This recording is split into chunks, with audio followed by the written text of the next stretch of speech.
What is good? What is good? What is good with everybody, man? I appreciate y'all tuning in. Hope y'all are having a good night, man. Do a quick sound check. Make sure y'all can hear me real well in the chat and everything. And this is really just out of nowhere, man. I really wasn't sure if I was going to go live tonight or not, but a lot of things have been happening around the FCS, about around the swag, about a lot of the stuff we cover, man. So I figured it'd be a great opportunity to hop on here, let you guys call in with y'all's thoughts and give a really at the end of the show, man. You got to stick around to the end, give you guys a quick breakdown of our All American team preseason FCS that is going to drop tomorrow. Drops tomorrow at 11 a.m. Man, shout out to some of the schools that said they are going to recognize us up there with Hero Sports, up there with Athlon Sports as one of the top FCS publications and respect our All American team, man. So shout out to Wagner, man. Shout out to Portland State and some of those schools, man. Shout out to y'all for sure. But I wanted to come on here, man. Our website has been doing extremely well. Over 10,000 views in less than a month. That is because of you guys. So I really want to say shout out to y'all for real for checking out the website, reading the articles, sharing the articles, everything in between, man. So thank you guys again. But let's get into the show a little bit, man. Some of the recent FCS recruiting news. I know a lot of people kind of know what's going on with the big schools. They know what's going on with the Jackson States. They know what's going on possibly with the FAMUs and all these other programs. But when you look around just the FCS, including the swag and everything else, there's been some huge commitments, man. Bethune-Cookman landing a huge linebacker out of Palmetto Prep. I believe it's Saeem Safard. And man, this kid is a stud. He graduated high school and he went to a prep academy, which is kind of like a postgraduate type, I would say like academy, high school, whatever you want to call it. And he went to get his grades together to develop a bit more. And over there, man, had an explosive season. And he's a very, very versatile piece for Bethune Cookman. And when you look at what he can bring, he can play that edge spot where Ontario Johnson just graduated and they have a huge hole there. He can play the Mike spot. He can play just the will linebacker. He can play a box safety type. He's a big dude, 6'3", over 200 something pounds, runs a 4.5, maybe even a high 4.4 range. Extreme athleticism, can get after the passer.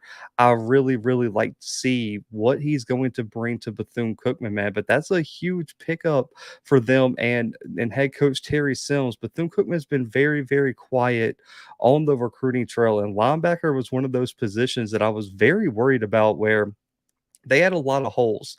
Really and truly, I wasn't sure what they were going to do. They probably have the Mike spot locked up, but really and truly, outside of that, they had some guys coming in new. They have I believe, a South Carolina transfer, a former Oregon transfer, and now with this addition, I really do think Bethune Cookman's linebacking core could be extremely strong going into the 2022 season. So that was a big pickup there for Bethune Cookman. Also, Missouri State landing two-time SoCon All-American wide receiver AJ Toney, man. This was a huge addition. They already have the Missouri Valley Offensive Player of the Year and Jason Shelley coming back at the quarterback spot. On top of that, they have an All-American wide receiver, Tyrone Scott, still there, and they landed a Minnesota three-star wide receiver, Larry Wright III. That offense is going to be disgusting. They've returned all their leading rushers from last year outside of, I believe, one guy. Missouri State is loaded on the offensive side of the ball. That is where Bobby Petrino is coaching now. We know what he can do with talent on the offensive side of the ball. I expect Missouri State to have one of the top offenses in the country going into 2022. Also, Alabama A&M has quietly been putting together a ridiculous, even post signing day class. As you remember, they signed, I believe, 30 something or almost 40 something FBS or FCS transfers. Their whole roster is renovated pretty much and just a bunch of new faces in there. Connell Maynard said we're not going to experience what happened when we faced Jackson State last year at homecoming. And he just went all out on the recruiting trail as they land former Northern Colorado wide receiver Donovan Payne. This guy, in my opinion, is going to fit the hole that D. Anderson left Alabama A&M when he went off to I believe he's going to go to the USFL, but D. Anderson, man, we know what he was. tied for the SWAC lead in receiving touchdowns, was one of the top targets in the red zone for Akil Glass because of his big frame. That is what Donovan Payne is going to bring. He's like 6'6", over 200 pounds, huge frame, has an extremely long body, and in one-on-one situations, this guy is going to be a problem. And so I love that pickup for Alabama A&M. Also, Isaiah Kelly, former SMU linebacker, going to Abilene Christian in a big, big move. Also, Montana State has been extremely active. Reddy Short transferring to Montana State from Arizona, was an extremely accomplished high school player. In a big move too, Sacramento State landed, I believe, I don't know how to say his name exactly, but I believe it's Oladale Adohi from Texas, was a four-star recruit, Under Armour All-American linebacker, and the Big Sky champion somehow get him out of the transfer portal.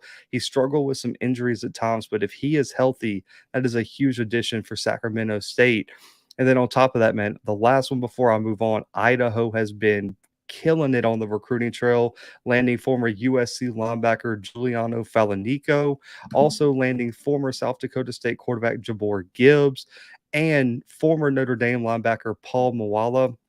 All of these guys are going to be on campus next year for Idaho, as they went out and got a new head coach from South Dakota State, and Idaho's looking to rebuild that program. They've been extremely successful on the recruiting trail, a bunch of huge additions for them. But man, that's kind of where we are on the recruiting trail. If you guys want to comment, any teams y'all want to know about, any players you want to know about, any updates, comment in the chat or call in. The numbers at my top left. But moving on here, we're going to talk about some articles that I dropped on the website, man, that did a lot of numbers, and a lot of people I wanted to give the chance to call in and give their opinions, because a lot of people seem to have thoughts about them. But we're going to start with the most impactful FCS to FCS transfers for 2022. We'll say most impactful. These are guys who I think are going to come in and make an immediate impact in 2022. Maybe not be some of these guys that make an impact 2-3 years down the road, but we're going to start with Jalen Witcher, man. Presbyterian wide receiver, now transferred to Delaware. He set multiple single season records, over 80 catches, 1,100 yards, 12 touchdowns, first team FCS All-American, and was a Jerry Rice Award finalist behind Shador Sanders. A giant pickup for Delaware, as they're trying to reload after a really disappointing season last year. They had a lot of injuries, a late coaching change after the spring season really hurt that team going into 2022. They were preseason ranked 5th, and they finished unranked. They finished with the losing record. So this was a huge addition, and I think Witcher is going to be one of the best wide receivers in the country next season, and that was a huge pickup for Delaware. Also, Savion Wilkerson, Delaware State to Jackson State. This was a big pickup for Jackson State, especially when you look at they had the worst rushing attack in the SWAC last year. I believe they only averaged like 50 yards or 50 total yards rushing per game last year or something like that. They were atrocious moving the football. Now, the offensive line was a big part of that, but really and truly, it was the running backs who never were consistent. We saw a little bit of Peyton Pickett, who brought a lot of size and physicality. We saw some shiftiness in Santee Marshall and JD Martin, but they didn't have that guy. Tyson Alexander out last season, and they just didn't seem to have that guy who could go out there and make that one play touchdown, two play touchdown, and be extremely explosive. And that's what I think Wilkerson can bring. I did an episode when he committed to Jackson State, and this guy put on an absolute show last year for Delaware State. I think he comes in. I know I love Tyson Alexander and what he brings, but when you look at the potential of what he can bring to this offense, I think you have to go with him. He can be dynamic in the passing game. He can be dynamic out of the backfield. Put him in the slot if you need to, just to get him out in space. Savion Wilkerson in this spread offense that Jackson State's going to run under Brett Bartolone is going to be a problem. First team All-American, Jerry Rice Award finalist as a freshman. Savion Wilkerson has to be in this top 5 of most impactful FCS to FCS transfers. Lindsey Scott Jr., man, have to mention him as well. Nicholls State to Incarnate Word. And as talented as Scott is, man, he's been one of the top quarterbacks in the FCS. multiple time FCS National Player of the Week. This is a big pickup strictly because of what Incarnate Word lost after last season. Cameron Ward transferring to Washington State was one of the biggest losses in the country in terms of just players leaving. And so I think landing an experienced quarterback that can at least be a bridge for a year or two for this new staff to come into Incarnate Word and figure out who they want to bring in and what type of quarterback they want to have. That was huge, man. That's what I think Lindsey is going to be. He's going to be a bridge that can go out there and win them some games, and that's going to be a huge impactful transfer right there in Incarnate Word. DeAndre Lamett, Central Arkansas to Illinois State. This is a two-time All-American in the ASUN, over 150 tackles, 5 interceptions, 16 pass breakups at Central Arkansas, and Illinois State, man, really needed some secondary, man. They were really lacking. They lost a lot of talent from that defense last year. Was one of I believe that one of the top 5 defenses in the Missouri Valley last year. And so Lamett coming in to fit in that safety role. You can use them as a deep safety. You can use them as a box safety. You can put them at the star spot or whatever you want to call it, kind of the hybrid safety spot. This is real. This is really and truly, I think, a guy who's going to come in and potentially could be a MVFC All-American his first year in the conference, man. I really like Lamett at that safety spot. And then finally, man, Draylon Ellis. Everyone knows how I feel about Tennessee State. They were number 2 on my HBCU preseason top 10. Coming in from Austin P. Ellis was an immediate impact guy at Austin P as a true freshman, man. Was named the co-freshman of the year in the OVC.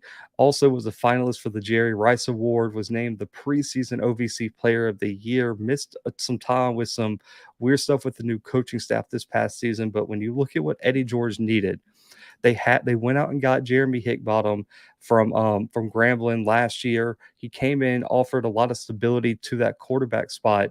But when you look at what Draylon Ellis can bring, man, he is a game changer at the quarterback spot. They've returned running back Devin Starling. They land multiple impact wide receivers, bring back Zaire Thornton. This offense just needed a guy who could not only be a game manager, but a playmaker. And that's what they got in Draylon Ellis, man. I'm really excited to see what he can bring to that team. My honorable mentions I put on the list: Matthew McKay, Montana State to Elon. Matthew McKay was the quarterback up until the playoffs when Tommy Malo took over and ultimately led Montana State to the national championship. But Matthew McKay has a lot of potential. Was really an integral part of getting Montana State that first round bye and getting them to the playoffs. And it just happened that he announced his transfer right before the playoffs started. I think Elon is really going to use a talent like Matthew McKay. Terrell Allen, Austin P to Tennessee State, man, multiple time All-American in the OVC, already added to a stacked defensive line for Tennessee State. I think Allen's going to make a big impact next season. Corian Harris, McNeese to Southern. Southern's defense is loaded, man. Let's just be honest. Southern's defense is loaded from the defensive line back to the secondary. This is just another big pickup to pair with a guy like Terrence Dunlap coming in from Troy. You already got the safety position filled now with the 2 Bowie State transfers.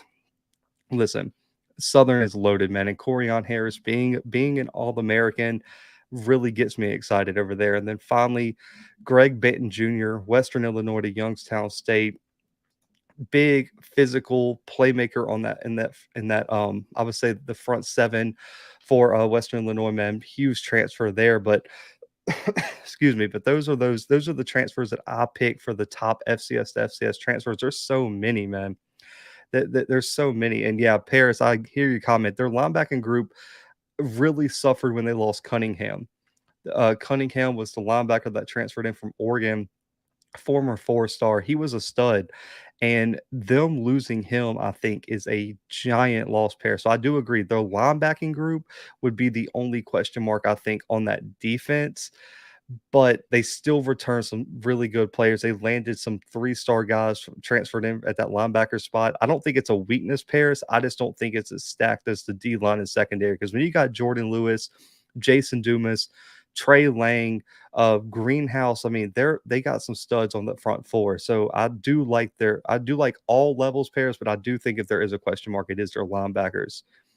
Idaho has a hell of a plan. It'll be really fun to see what schools step up and replace the teams who jump to FBS, and St. Thomas are going to be too.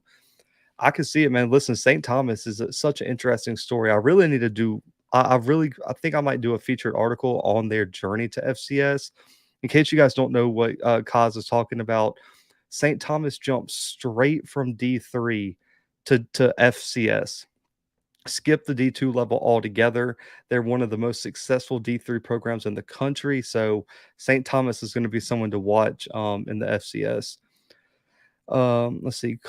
Cameron Ward Cannon for an arm. I believe they promoted the offensive coordinator, if I'm not mistaken. Don't quote me on that. I'll have to look it up after. I don't remember his name, but I'm pretty sure they just promoted the OC. Elon go pick up Tennessee State, might make the playoffs.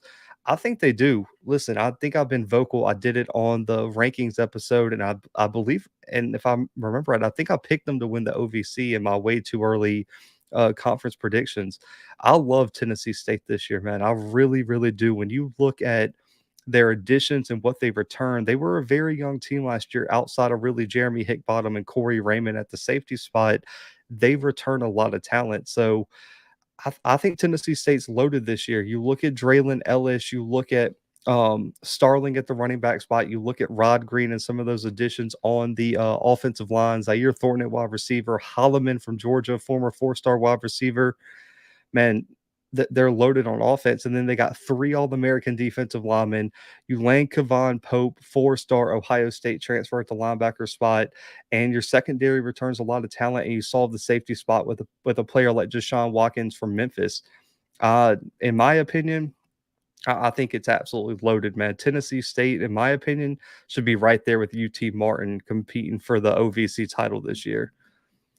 Let's see. Youngstown should win at least 6 games. Youngstown have been terrible since Tressel left. Man, when you lose a coach like Tressel, it's really tough to replace him. It really is. Youngstown proves coaching is more important than recruiting. Let's see. Which FCS programs have the best chance of FBS upsets aside from North Dakota State? Listen, I'm going to be honest. I do like North Dakota State over Arizona, but thinking about it, because I don't have all the matchups on my head, Jay. Let's see. I'm trying to think what would be a really good one. I'm about to let me pull up some FBS and FCS games. Off the top of my head, man, I know you took away North Dakota State. Ah, man, that's tough. Let's see. I got a list of games right here. Ooh, South Dakota State, Iowa is a good one. I do like that one. South Dakota State over Iowa, because Iowa just can't score, man. Listen, they don't have an explosive offense. They really struggled. That they were the team that got upset they were top 5 in the country, got upset by Illinois in like a 8 or 9 overtime game, and they could not score, man. They could not get on the board. And with South Dakota State returning Mark Gronkowski, also that they've returned Isaiah Davis at running back, their defense returns multiple top contributors. I do like South Dakota State over Iowa. If they can chew the clock, limit the amount of times that Iowa can get their hands on the ball, and they can get that running game going, if they can run for 150 to 200 yards, get Davis going, Gronkowski doesn't turn over the ball. I like South Dakota State against Iowa, man. That would be a huge upset. Looking at it, let's see. Yeah, Sacramento State over Colorado State would be a good one, and Delaware over Navy would be a good one too, man. It's really hard with the military academies, man. They'll upset a lot of people in the FBS level, but sometimes, man, they collapse against teams that really figure out their scheme. When you look at Delaware, bringing back what they do at quarterback, Jalen Witcher, I just talked about at wide receiver. That defense returns a lot of talent. I like Delaware too against Navy, man. That should be a really, really good game. And you also got Stephen F. Austin, Louisiana Tech. We'll see. I believe Louisiana Tech almost lost to Southeastern Louisiana last year too. If I'm not mistaken. Yeah, Aaron, listen, anyone who plays Kansas, guys, it's a safe bet. Kansas is just bound to get beat. That program has been Horrible, man. I mean, atrocious. Kansas has been so bad. Listen, I lived in Kansas. Might be a little bit biased. I went to Kansas State for a little while for grad school. Kansas is a really, I mean, Kansas is always a great pick for an upset. Let's see. Blue, did you see your boy the QB play in the USFL game? Oh yeah, Eric Berria. Yeah, he led the game-winning touchdown drive. You know, we'll kind of go on this tangent for a second, but I don't understand how the USFL does their quarterback situation, man. I mean, a guy could be killing it on the field, and then all of a sudden they always put the backup in. There seems to be a lot of back and forth on who they think should play, and it's weird because they did it week 1 too. I don't remember, it was, the guy from the Texas Southern and then Perez. They kept rotating them around even though it was clear which one was playing better. I don't understand if there's a rule or if it's year 1, they're trying to figure out who they wanna go with, but they never seem to ride the hot hand. They always seem to pull the guy right after a big drive. So I don't know how the quarterback situation is gonna work in the USFL, man. Let's see. Youngstown State has had success post Tressel. They just had to fight the Missouri Valley, pulling equaled any momentum they had. I agree. Most anticipated SWAC versus non-conference opponent. Okay, I'll pick 2. I think there. Oh no, there might be 3. This is tough. Listen, even though I don't think it's an upset waiting to happen, Calvin, I really am excited to see Alcorn State versus Stephen F. Austin.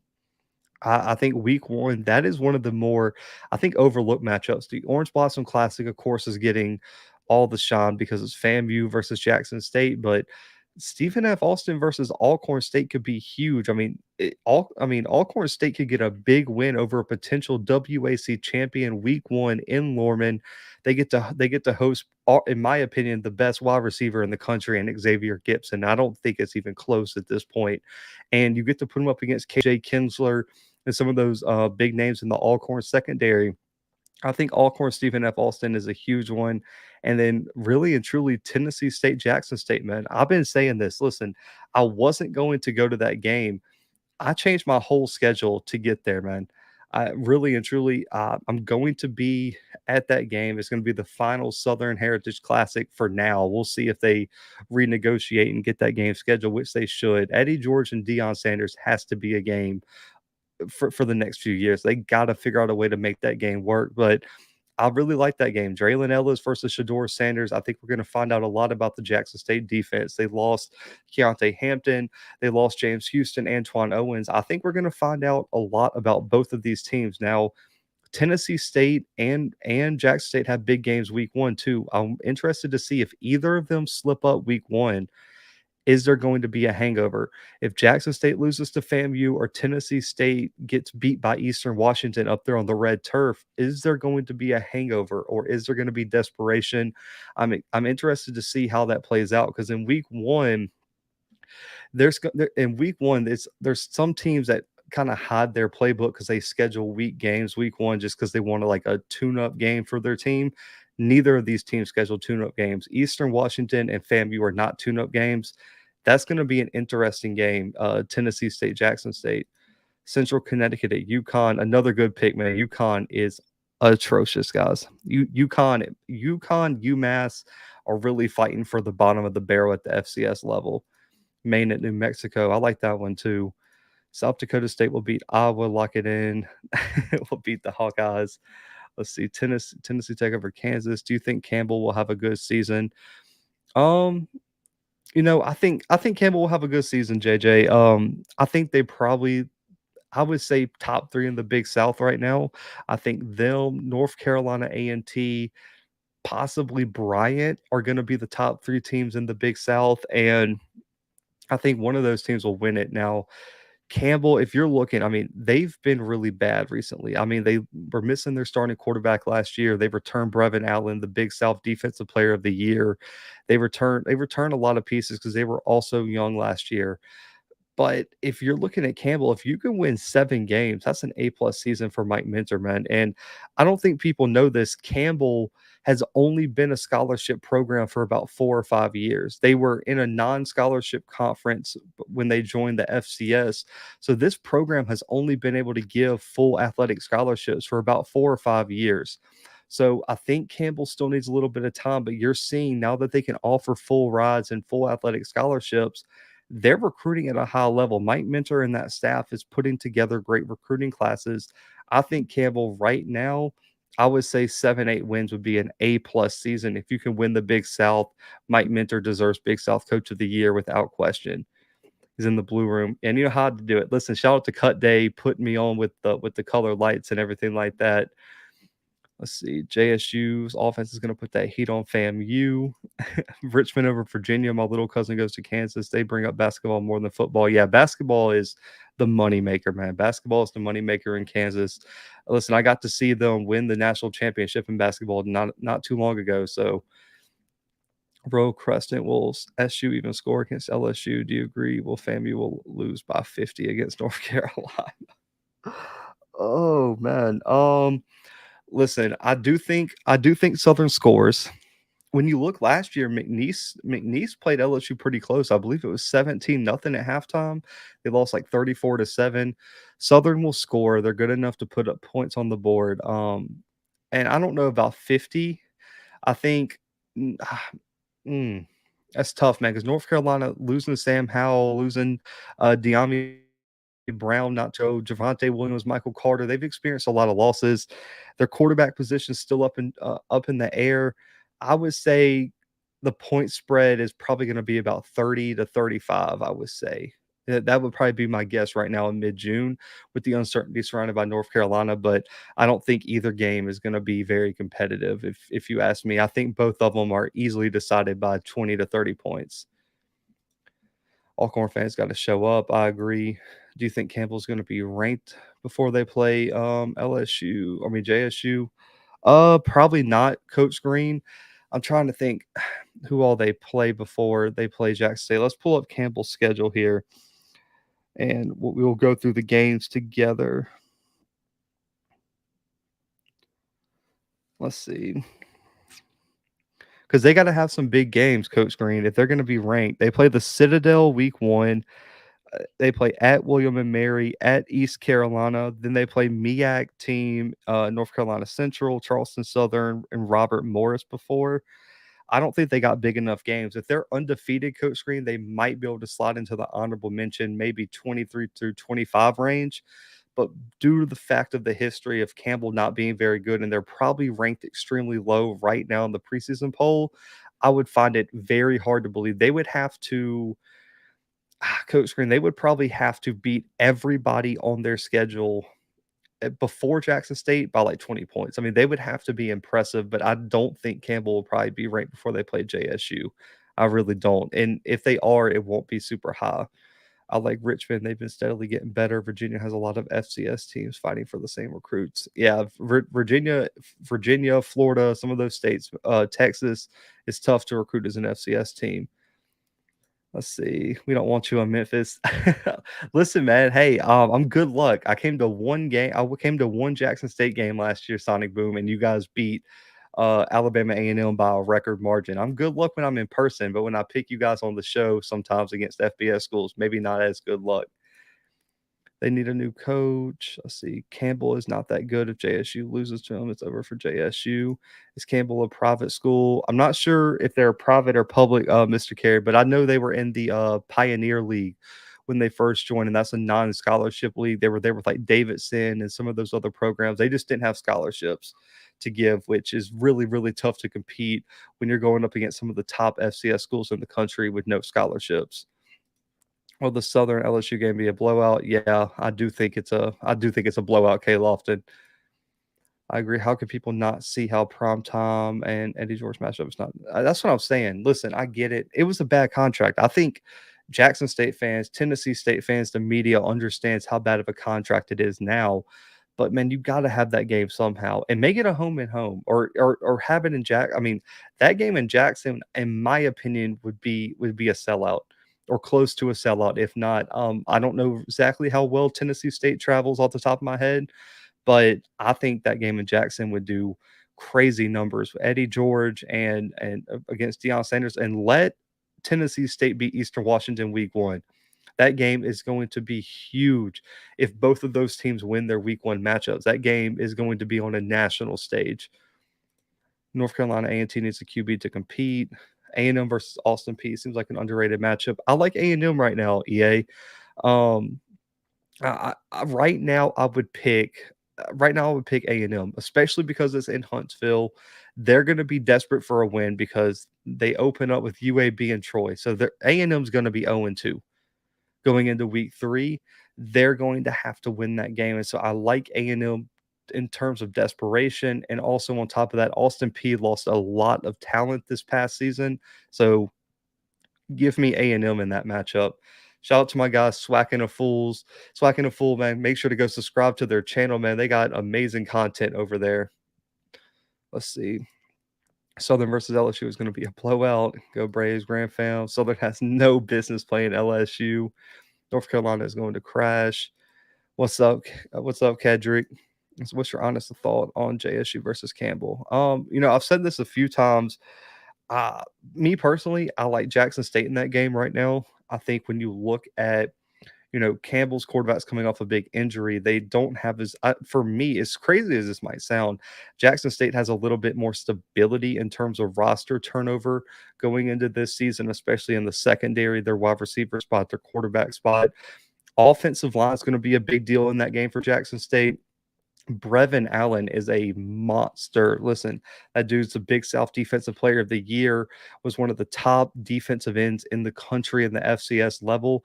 Brevin Allen is going to have to be handled if Jackson State wants to win that game because he will destroy a game plan.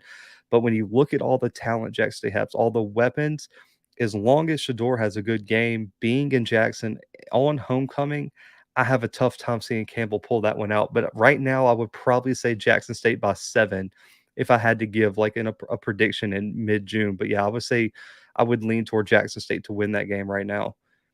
North Carolina's going to crush FAMU. Kansas Checkers gets more views than Jayhawk football. That's fair enough. Let's see. JSU can lose any. Campbell 2018 6-5, 6-5, 0-4, 3-8. And that 0-4 season in 2020, just want to give you all a heads up. They played all FBS teams. It was very weird. They only played like Power 5 FBS teams. So very, very weird. Braves want to bring that noise to Fargo. We'll see, man. Listen, let's handle Stephen F. Austin first. Let's handle Stephen F. Austin first, and then we could talk about Alcorn taking on North Dakota State. Will any other SWAT schools be in the top 25 before the season ends? Jackson State's already in there. They're going to be a preseason, or at least in my top 25. I haven't dropped it yet, but they're in my top 25. FAMU maybe, and FAMU is going to have to do some work because it's going to come down to that first game. If they can beat Jackson State, they'll probably be in the top 25 by week 2. But if they lose that game and they start 0-2 against North Carolina and Jackson State, they're going to have to put some work in. So you can maybe see them if they do what they did last year, go like 9-2. They can potentially get in there at the end. Southern has a good chance, man. Southern's schedule lays out really, really well. A lot of their tough games are toward the end of their schedule. And so if Southern can get out with just a loss to LSU and they can be sitting at 7-1, 8-1, Southern could be ranked. I don't like A&M's chances this year to be ranked. I think their schedule is too front heavy.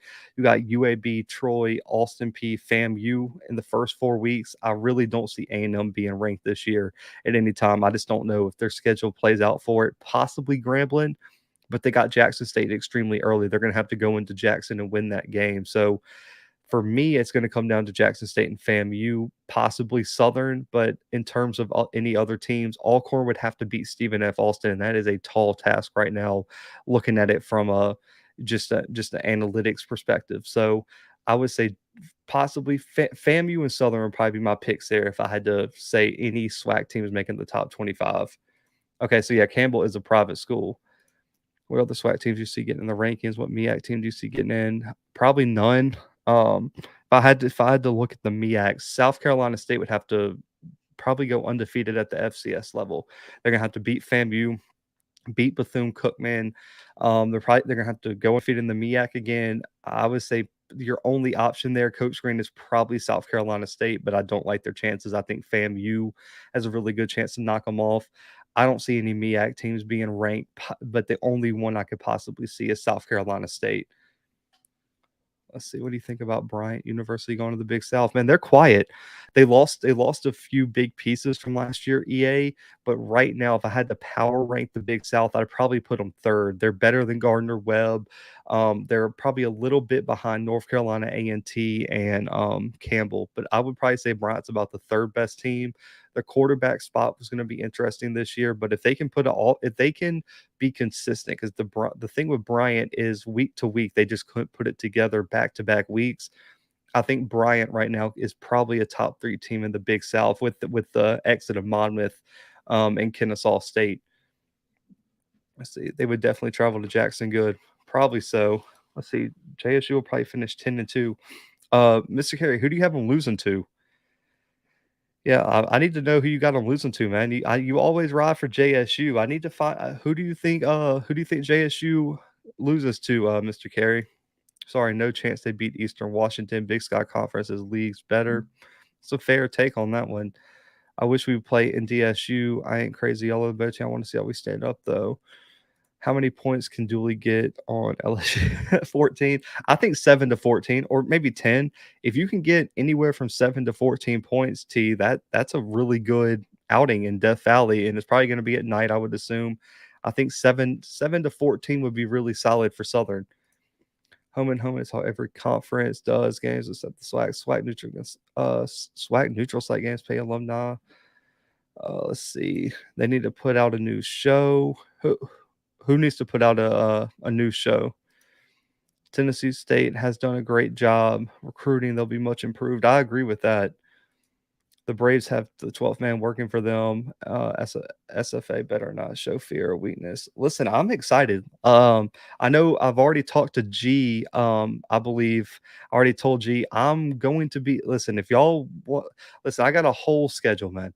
Listen, I'll pull it up. I'll kind of tell y'all I would say my tentative schedule for games I'm going to go to this year. So if y'all want to say what's up or catch up with me, man, at a game, I will be at multiple games this year. Let's see. I don't even know where my notes are right now. All right. So I'll be in Lorman week 1. I'm going to be at Alcorn, Stephen F. Austin, Jackson State, Tennessee State, September 10th, Southern Heritage Classic. I'm going to be there.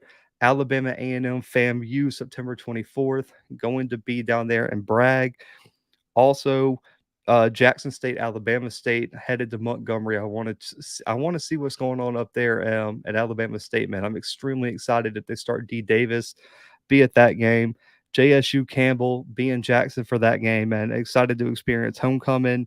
Magic City Classic, Alabama A&M versus Alabama State, going to be at that game. FAMU Southern going to be at that game as well. Jackson State, Alabama A&M in my hometown, Mobile, going to be at that one too. And also going to make my way to the Bayou Classic, Southern versus Grambling. Those are the SWAC games that I got on my schedule going to this year. Also will be at the SWAC Championship, Celebration Bowl, all that good stuff as well. So I got a busy schedule this year. Also got some FCS and FBF games I want to hit up on those off weeks, but that'll be where I am this season. SWAC is the conference. Sorry, SWAC can't hold it to the Big Sky Missouri Valley Conference. Game isn't as big as a home and home. In Memphis is usually one of the top 3 or 4 classics and top 10 attended FCS games of the year. Filling different stadiums is good marketing. That's fair enough. I could see that. Who do you project to start for the O-line for JSU? Okay, so at tackle, I'm gonna go with Simi. At probably Simi's gonna be at one of the tackles. Evan Henry's going to be at one of the guards. Zach Bro is going to be the center. Tyler Brown will be the other guard, and then at the other tackle, man, probably Jasper Free will probably be the other tackle if I had to bet.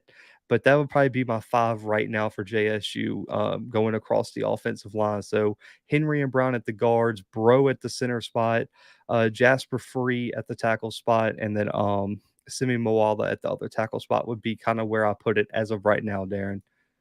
Is Princeton going to make some noise this year? Yeah, I think Princeton is probably the favorite right now in the Ivy League. Try again. I think Princeton will probably be the favorite. I think Harvard is right there, man. I really do like Harvard going into this year. Dartmouth could potentially make some noise, but I think Princeton going into the year is probably the favorite for the Ivy League going into 2022. Shout out to my guy Craig, man. Appreciate you tuning in. South Dakota State has the best chance to win their first championship. I agree. Listen, South Dakota State is going to be a problem in 2022. I really like that team. Mark Gronkowski, Isaiah Davis coming back. I really think South Dakota State's going to have a good chance. The problem is they do have to go to the Fargo Dome this year. That should be a 1-versus-2 matchup. North Dakota State, South Dakota State is probably going to be a 1-2 matchup of undefeated teams. That's going to be a ridiculously packed and exciting game. I think that'll probably be the FCS game of the year. So I do think South Dakota State, you're right, probably has the best chance to win their first championship. Any at large bids for the playoffs in the swag? If it's not FAMU, Calvin, probably not. But I do think FAMU has a really good chance. I think once they get past Jackson State and North Carolina, I do think their schedule lays out really nicely for them to win out. I think Southern coming to brag, Alabama A&M coming to brag really helps them out. But they're going to have some tough games. But I do think FAMU is probably the only team, Calvin, that can get it at large bid unless Alabama A&M pulls something out of the woodwork, beating UAB or Troy. They're going to have to beat Austin P and probably FAMU. But yeah, I would say FAMU. FAMU is probably the only one that has a realistic shot at getting in the playoffs. Let's see. JSU has best chance to top 25. We can beat Arkansas State. Definitely can beat Northwestern State. As class, I'll give you that. You guys should beat Northwestern State. Arkansas State, on the other hand, will be a tough game. If you could pull it out, y'all deserve to be in the top 25. I'll give them that. Let's see. So I can afford if y'all beat Stephen F. Austin, I will donate $500 to y'all's school. Listen, that'll be a huge upset, man. I'm rooting for that. I'm excited for that game. I really, really am. No SWAC team has a chance to win the national title. Let's see. Why would Bryant move to the Big South, which is outside their footprint? There's talks of them potentially moving conferences again, Coach Green. So we'll see. I don't know the rationale behind it. Listen, I got connections at a lot of places. I don't have any connects at Bryant, so I can't really speak to what they were thinking. But there are rumors that they potentially can move again in the next round of conference realignment next year. Yeah, I don't see an undefeated season, but if we do, so be it. That's true. Hey, I like the realism in that. I think Jackson State. I mean, I think it depends on who they lose to. You can't get upset by a Valley or someone like that. You gotta lose to either really and truly FAMU or Southern. If I'm looking at Jackson State's schedule, FAMU or Southern are the only games that you should maybe Grambling. Those three, I think, are the ones that when you look at it makes sense to lose. I think getting beat by anyone else on that schedule is not a great look for Jackson State with the talent, but I think Southern, Grambling, and FAMU are probably the three games. I think Tennessee State too at a neutral site, but outside of those four games, man, Jackson State really and truly should win all the rest of their games. Just looking at the roster and how the schedule plays out, Grambling and TSUL, that's interesting. I like that. Let's see. Do you know anything about the North Carolina T quarterback? I believe it's the same guy from the same guy from last year, if I'm not mistaken. I'm blanking on his name right now too. Oh man, what is his name? Man, let's see. Because he's coming back from last year. He had a decent year last year. Because I put him in the preseason poll. Let's see. It's gonna be Jalen Fowler. Jalen Fowler is coming back. They don't have their two leading wide receivers though. Venus, that's going to hurt them. I believe Ron Hunt and Corey Banks are both gone. But listen, Fowler's got a lot of potential. I think for me, his accuracy and just not turning the ball over are the two biggest things he has to do this next season. But I think he's a fine quarterback, man. He's a guy that can go and win you the Big South this year. One more year of experience now under his belt. I think Fowler's fine, man. In my opinion, he's probably one of the top QBs in the Big South, probably behind Hodge over there at Campbell. But I would probably put him in the top two or top three quarterbacks in the Big South right now. As you'll be lucky to get a field goal. Hey, shout out to you, Swacking a Fool, man. Listen, I'll have to reach out on social media, man. I'll let you know like my travel plans and everything, man. But I'm excited to experience Lorman. Come to Bozeman for Cats versus Grizz. I got you, man. Listen, if I can make that work, listen, I South Dakota State, North Dakota State, and Montana State are 2 games I got on my list. It's just a long travel, man. I live in Mobile, Alabama. That's a mean plane ticket because your boy ain't driving all the way to Montana or any of the Dakotas. This is not happening. Let's see. Blue traveling, traveling this season. That's right, man. Southern versus JSU. Uh, Listen, that one's kind of that one's a toss up on me. Let's see. The ones I said take JSU's homecoming off your list. Better gonna be Boombox Classic. Listen, I'll trust y'all on that. I'll put the Boombox on there. I have to see what week it is, what game I have that week. But I do want to see Southern versus Jackson. That's why I'm going to the Bayou Classic, man. Listen, you can't convince me that game isn't a must see. And then I'm also, of course, going to be going to the FCS National Championship and some of the playoff games. We'll see, what matchups come over there. With issues going on at FAMU, do you think Willie Simmons leaves with an average? I think it depends on who offers the job. EA. I personally, I wouldn't want Willie Simmons to leave. He's one of my favorite coaches in the SWAC. Really and truly. But and I enjoyed talking to him at the HBCU Legacy Bowl. He was an awesome guy, but it would depend. If he gets offered like an FIU or something like that, I would stay at FAMU. But if you get offered like a Power 5 job per se, or one of the top programs in the AAC or CUSA or something like that, I think you definitely have to consider it. But right now, I would not foresee Willie Simmons leaving right now for an FBS job. But things could change if he goes on and wins the SWAC and wins the Celebration Bowl. You never know who can come knocking. Do you think homecoming events will play a part in the game for JSU? Probably not. Who was their homecoming game last year? I don't remember who they played for homecoming last year, but I don't think there was any I don't think there was any distractions. I mean, every team has a I mean, there's events surrounding every game, Jordan. I mean, really and truly, when even at Power 5 programs where homecoming really isn't as big of a deal, there's always like events out, for the game, parties. There's always distractions everywhere, especially with the bowl games, man. They got if you look at the list of stuff you do before like a bowl game or a national championship or anything like that, there's always distraction. I don't think personally, I don't think there'd be a huge distraction with homecoming. I try to adjust the link for Jackson mini helmet. I appreciate that. Appreciate that, man. I'll definitely go look at that. I need to get me a Jackson State helmet for the collection. Only Simi, Tyler, and Zach you can bank on. Oh, that's interesting, man. Um, I really like Tyler. Listen, I know, it might be a little biased as he's been on my show. I talked to him. I really, really like Tyler, and I really like Zach Rowe as well. I mean, those guys have been on successful offensive lines. They know what it takes to get the job done. And for me, watching film as a former O lineman, those guys just got the it factor. Tyler Brown and Zach Rowe are going to be really good SWAC offensive linemen, and I think candidates to be an All-American in the SWAC as well. Best home game at Jack State will be Jack State Southern. I got you. I'll get that there. Man, okay. Patrick committed. I had something going on with work or family. I remember I wasn't really on YouTube for real when Patrick committed Kedrick. Let me watch film and I'll go I'm gonna go watch some film on him and kind of get back to y'all. I just never had a chance to look at his commitment and everything. Let's see. Thoughts on the new Conference USA? Man, I mean, they did a good job. They added a lot of teams. We'll see how much value they added, EA, but they had to do something when all their good teams got snatched up by other conferences. Just go to both JSU home games. I got you, man. I got you.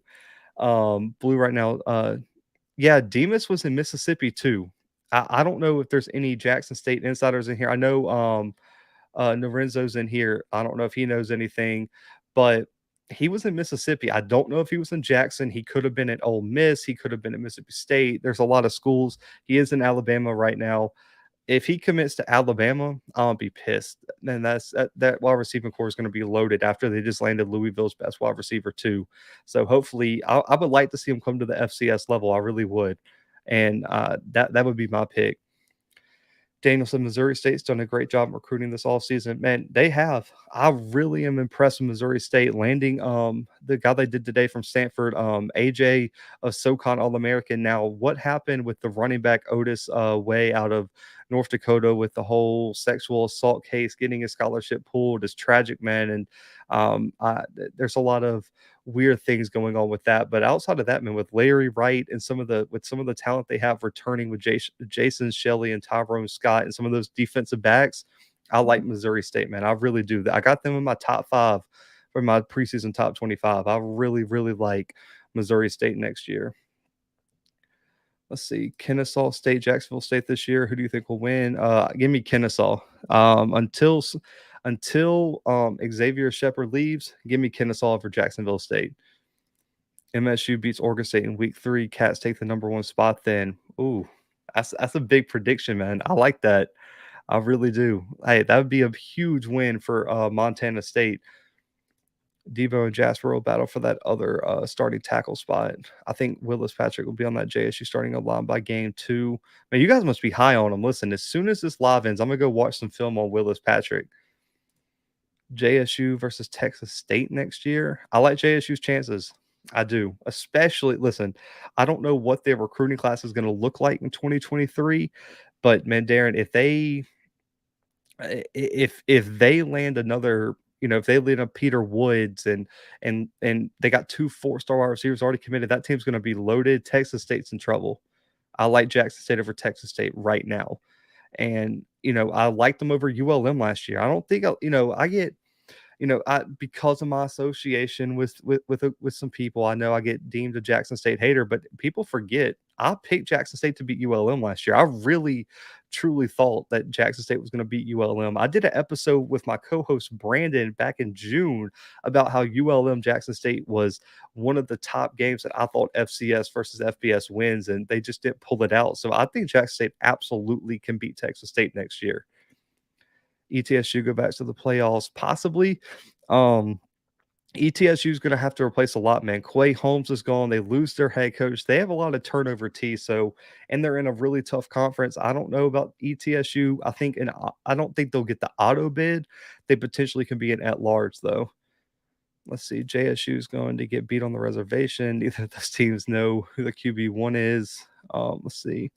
Do you think the SWAC will eventually get put in the new college football game? I hope so. Listen, I hope I mean, I know there's a lot of people who only want to see some teams and all that. Listen, I love taking like lower teams that were like horrible, like South Alabama back in NCAA 14 was atrocious. I love taking them in Dynasty. I would love to see all the FCS teams get put in the game, from the MVFC to the SWAC to the SoCon to the Big Sky.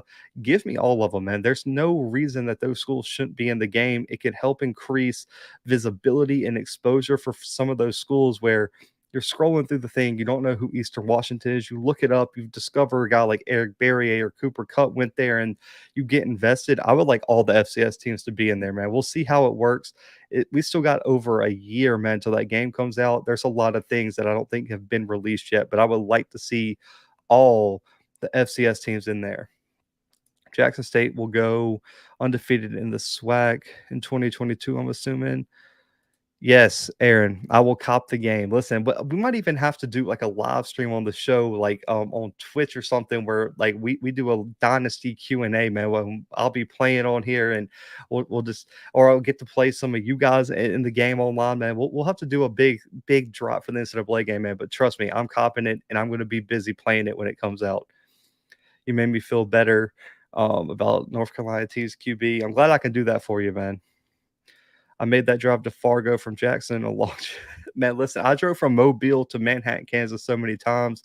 I'm good. I'm completely good. Does anyone know what's going on at Wake Forest? Man, they're probably my pick right now to win the ACC if I had to guess, man. They've returned Sam Hartman and a lot from that offense. I think they were really one game away from winning it last year, and I got Wake Forest potentially winning the ACC, man. They're going to be right up there with Clemson and Miami again. Been around FAMU for over 30 years. When they don't pay you, your assistant coach earns a starting, bro. Montana State, Montana, Eastern Washington, Weber, Sac State, UC Davis are all top 25.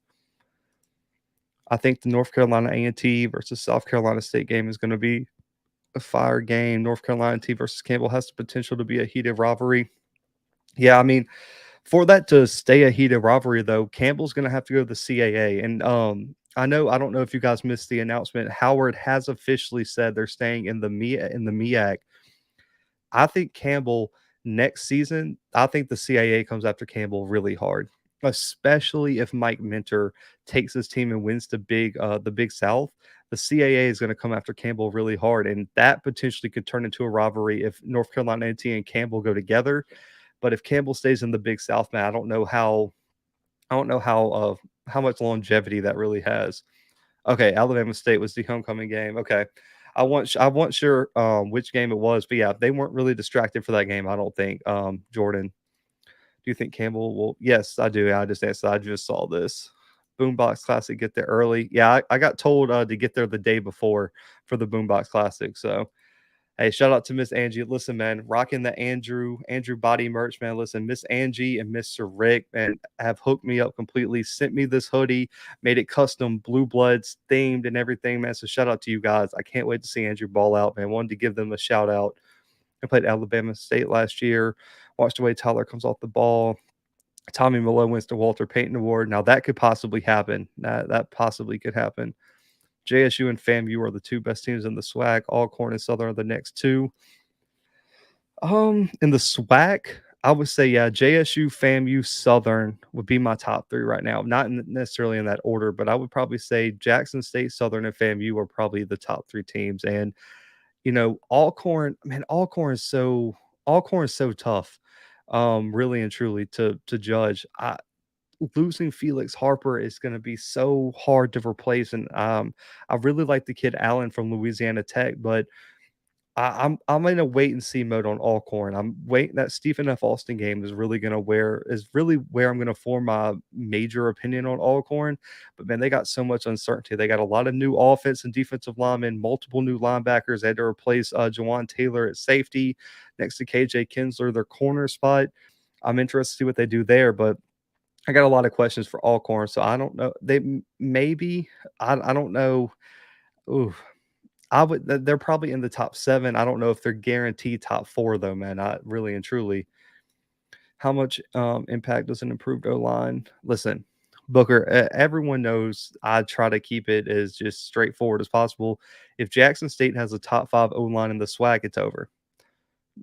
You're just not touching them. If you give Shador Sanders a clean pocket every time and you're able to make him feel comfortable, establish a bit of a run game to have a bit more flow and creativity and balance to that offense, Jackson State runs through the SWAC, wins the Celebration Bowl. The offensive line improving it's going to be a problem. He said I won't confirm or deny anything. Fair enough, man. Fair enough. I'll let it rest on that. I would be so happy if he goes to Bama, get me some national championship gear from my former teammate. Listen, man, as an Auburn alum, can't root for Alabama to win anything. Man, I'm a JSU fan, but if he commits to JSU, I'm gonna stop watching JSU commits. Oh man, hey, fair enough. Lee might end up regretting to pick Mizzou over JSU. Potentially, man. If Montana State could pull out a good line with 4 new guys, we win the Natty. Listen, man, they're in it. They're in my top 4 in my preseason poll, Daniel. So big on Montana State too. I love what Malo's doing at quarterback as well. And then Isaiah Afonso, man, probably the best running back in the FCS too. Love what he's doing. But replacing Troy Anderson and Daniel Hardy are the biggest concerns for me for Montana State. Difference was we can run out of passing formation. That's true. Who do you think will take over for Houston's spot? Hmm. Oh man, I would say the kid from A&M, Doyle, Antonio Doyle. I would probably say Doyle's probably going to be the replacement. I think Gaddy's going to be on one side, Doyle on the other. You got Katron at D tackle and Devontae Davis at D tackle. Those would probably be your starting 4 for Jack State, or the first 4, whatever rotation they want to run out of. I do think I do think those are probably the 4. Niles Gaddy, Doyle, Devontae Davis, and Katron Evans will probably be my 4 starting defensive linemen for Jackson State. JSU is going to add another FBS opponent in 2023. FCS can play 12 games in 2023 and 2024. Man, it's been such a weird rule. The fact that they couldn't play 12 games is just it's dumb, to be completely honest with you. I'm excited to see who they schedule, though, man. We love you at JSU, bro. We know you're not a hater. You call a spade a spade. Hey, appreciate that, Kedrick. Well, Aggie Report deleted his comments on Twitter about Peter was committing to Bama. Listen, if I was told, I'm not going to say by who, as a source I really trust in terms of my recruiting updates. Like I've had multiple pre-made videos based on what they've told me. I have heard Peter Woods is either going to go to Bama or Jackson State. I heard it's 50-50 right now. I know Saban really wants them. I know Jackson State really wants them. It's going to come down to Bama, Jackson State. And I heard it's a two-man race right now. I don't know. We'll see how it turns out, but I've heard it's between those two.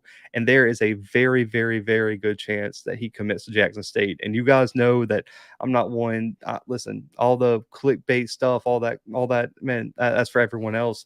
But I'm telling y'all, I've heard a very good authority that Peter Woods is a very, very possible addition for Jackson State. See, I feel sorry for Willie Simmons. He's a great coach, but then you go on the same page. The president versus Willie Simmons is a bad look. Man, if they just my thing is Willie Simmons is so successful. My bad, I just punched my desk apparently, but he's so successful and he's done so much for the program. He's a great face of your university. I don't understand why you wouldn't put the resources behind Willie Simmons to be successful, man. FAMU has so much potential under him. Makes no sense that that they're not supporting him. Might have leaked some news. When that game comes out, I will smoke smoke everyone. Have you heard any facility updates around the SWAC outside of what recently happened at Jackson State? No, I know FAMU built a big mega cooler. And if I'm not mistaken, someone sent me something about Tennessee State supposedly updating their facilities, but I don't know how far along that is. But Jay, those are the only three things I've heard so far. What is the biggest out of conference game that the SWAC has a chance to win? I mean, really and truly, this the games I've already talked about. If Alcorn can beat Stephen F. Austin and Jackson State can beat Tennessee State, those would be two huge wins. Because I do think Tennessee State makes the playoffs, and that gives Jackson State a huge win over a playoff team. Outside of that, I think this is an underrated one. I want you guys to follow me. I know some people probably won't like it, but I think Mississippi Valley State over Tarleton State would be a huge win. And Tarleton State is a program that's only in their second or third year coming up from D2. They are officially now eligible for postseason play due to the WAC changing the rule. They got a great quarterback as Stephen Duncan from Western Kentucky. That would be a huge win for Vincent Dancy in this program because Tarleton State is a type of program where they're talking about they might make the jump to FBS in just a few years. They just expanded their stadium. They're in the middle of Texas, man. That program has a lot of money behind it, and so a win over them for Dancy would be huge. And then also PV over in Cardinate Word would be another big win, even with Cameron Ward and that coaching staff overturned. Just to get a win over in Cardinate Word would be huge for the SWAC, especially after what happened last season. I have first challenge race to play you on a live stream. Bet Sonic Boom, you got it. You got to wear the merch. You got to wear the merch you got. But I'll remember that. Do you think Alabama will land my teammate Makari Vickers? I don't know, man. Listen, Jordan, text me or DM me his film and like kind of some information on him, bro. And I'll kind of check it out and see what I can find. But off the top of my head, I have no idea. Thoughts on the Big Ten East this year? Just in terms of the Big Ten in general, I think Wisconsin probably runs through that one side, and then I think Ohio State runs through the other, man. I think those two teams are clearly the best two in their division.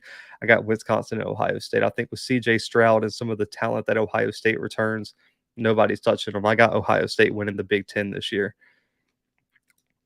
I'm telling y'all, Woods to JSU. Bama has 13 DTs, even Big Oaks from Mississippi, 6'7" through 50s on the bench.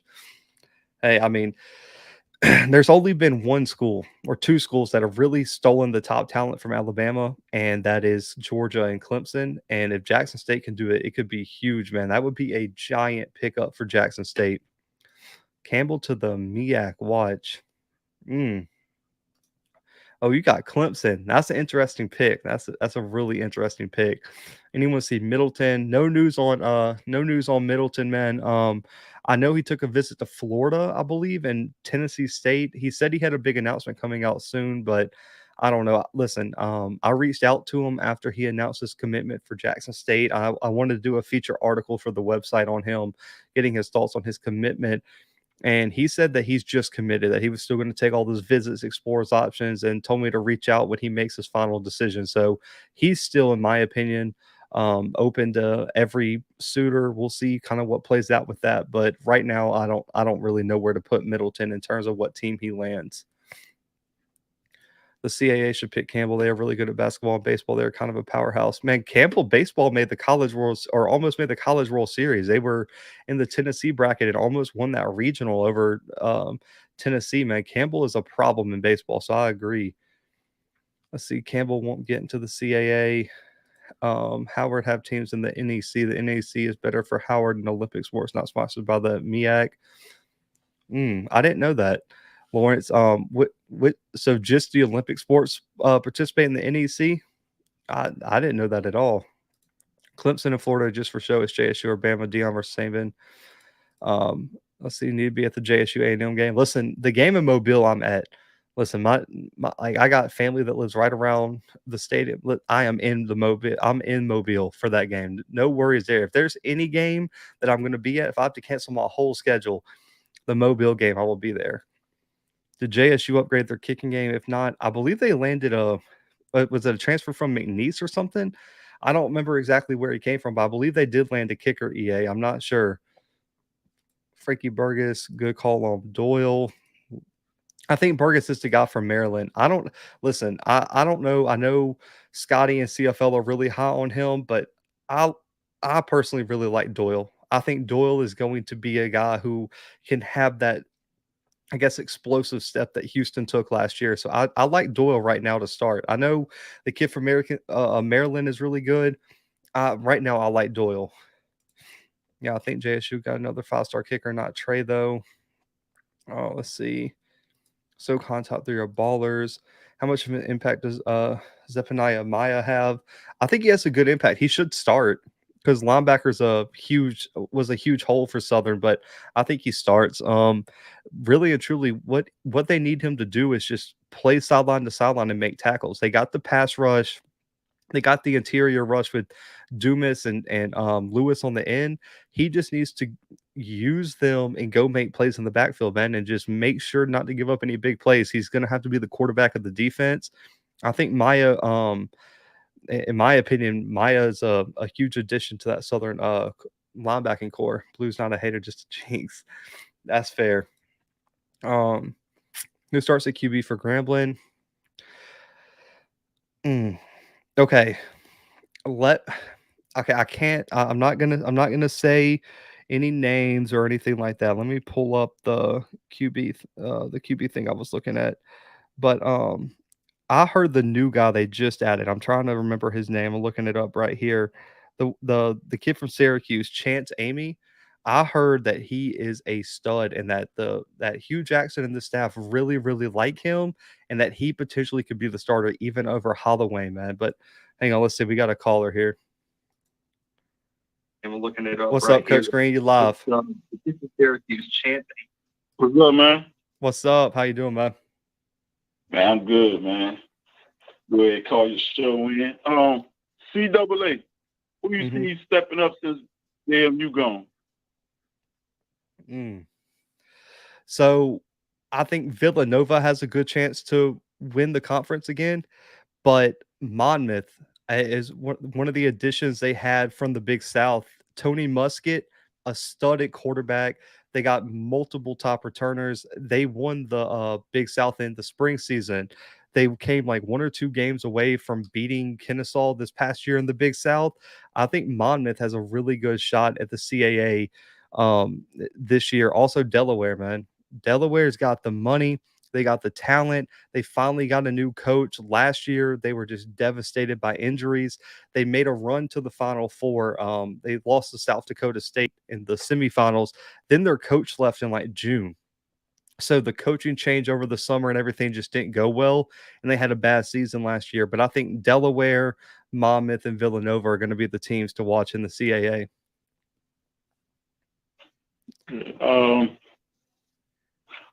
Who you see?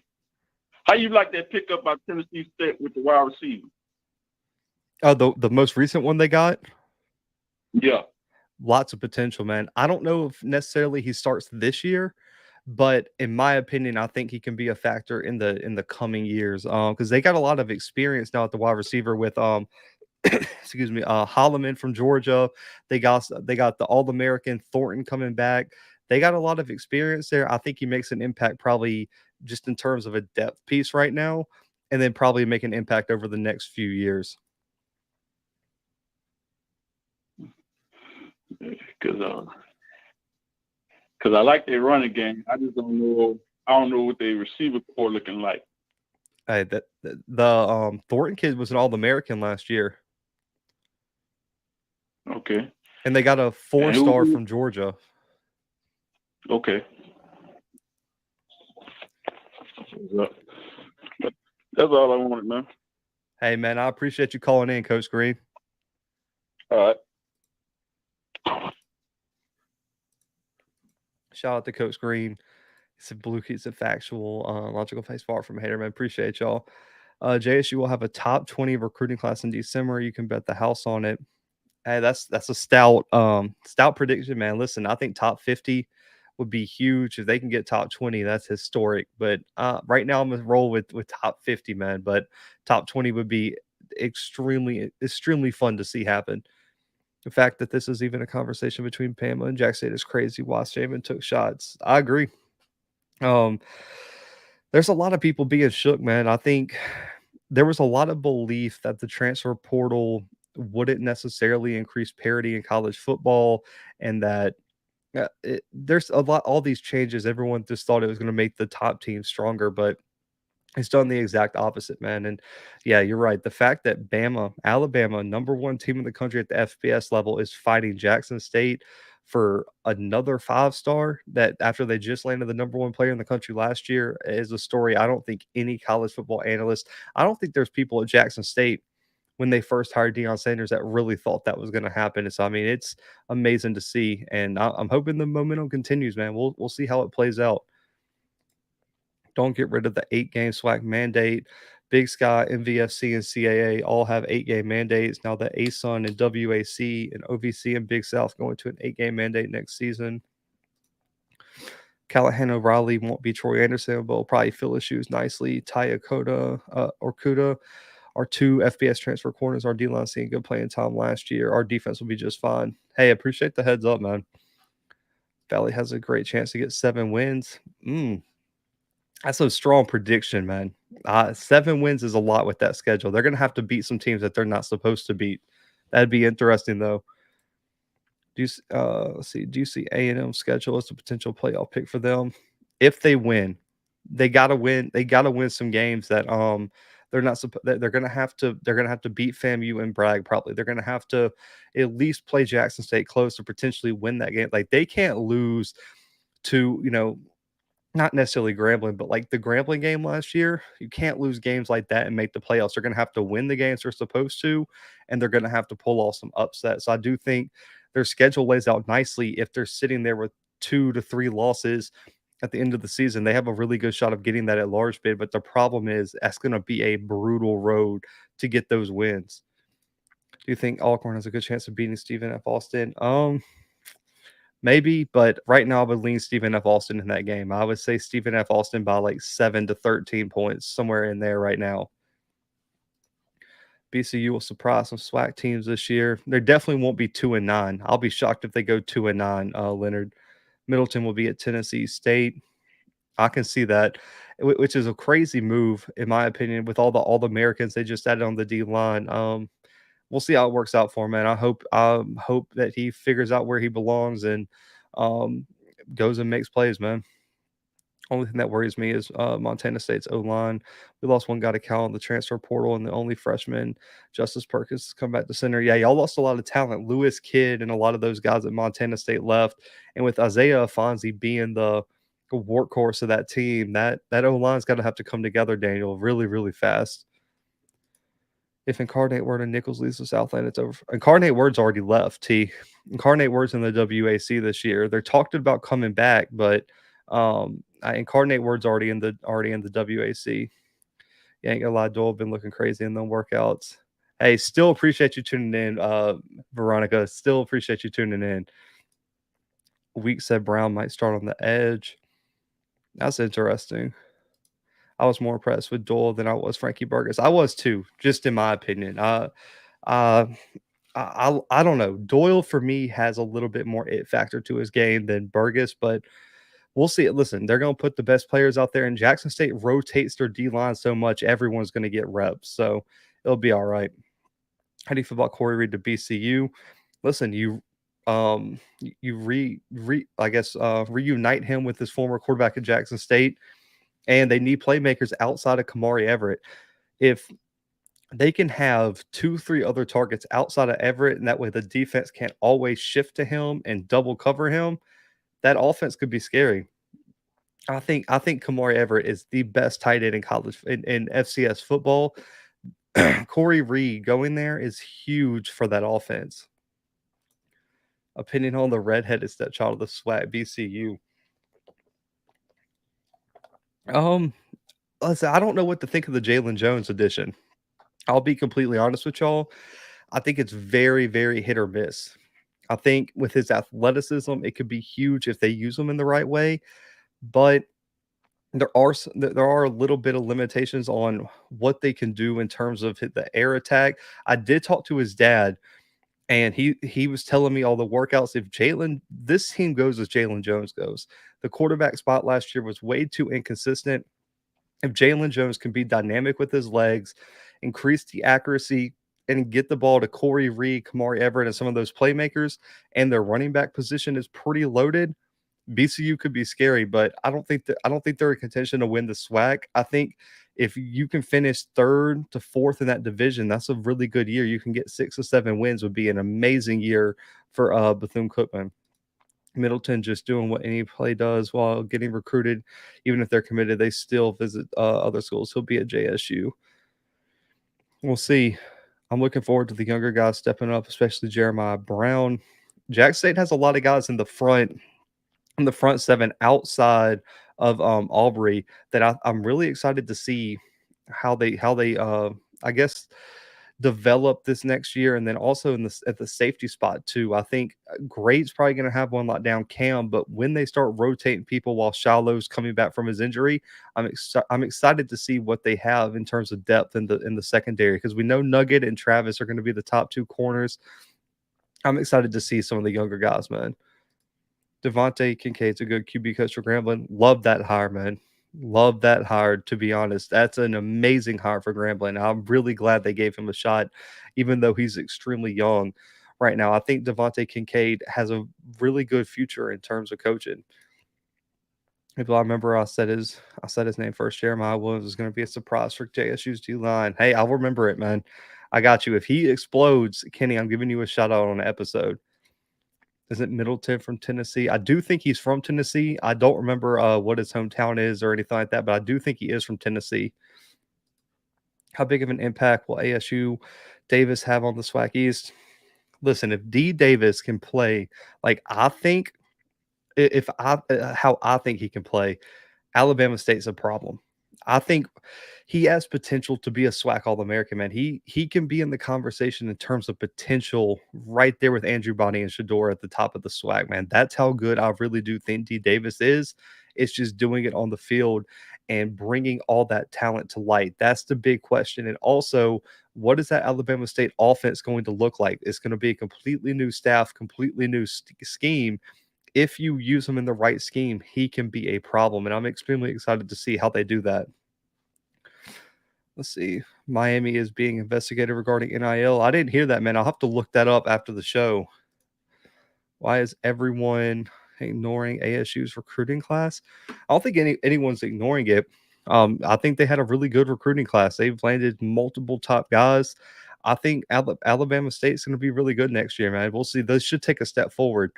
Scheduling Jackson State for homecoming, Probably not a great choice there, but I think Alabama State will be just fine, man. Valley not getting 7. Let's see. BCU will have a good season. I have them in Bama State battling for 3rd in the East. Ooh, no respect for Alabama A&M there. I like that. The best linebacking core in the HBCU. The best linebacking core.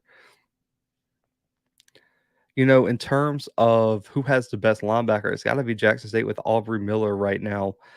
I think you got to give it to Jackson State right now because Fam with Isaiah Majors pretty unproven right now. I think he has a lot of potential. Southern with Zephaniah coming in there. I don't know who's going to play next to him. Tennessee State has a good one. They got an All-American coming in and also a 4-star from Ohio State. They're probably number 2, but I would probably say JSU right now. Bro, Aubrey is different. Let's just be honest, man. Love Aubrey Miller and what he brings to that team. What's up, Coach Green? You're live. What's up, man? I heard you when you talked about NIL deals, and it made me think about. Did you hear about the kid from Florida taking the NIL deal with Life Wallet, and then he rescinded it because Miami fans was upset about it. I mean, Florida fans was upset about it. What was it? The basketball player? No, it was a football player this time. No, I didn't hear about this. Yeah, Florida fans and was upset with him taking the Life Wallet deal. That's weird. I mean, because the person over Life Wallet is an alumni of Miami. Miami's been on the cutting edge of everything, man. Because they were the first one to do a team NIL deal. De'Aaron King signed with the Florida Panthers and the NHL team.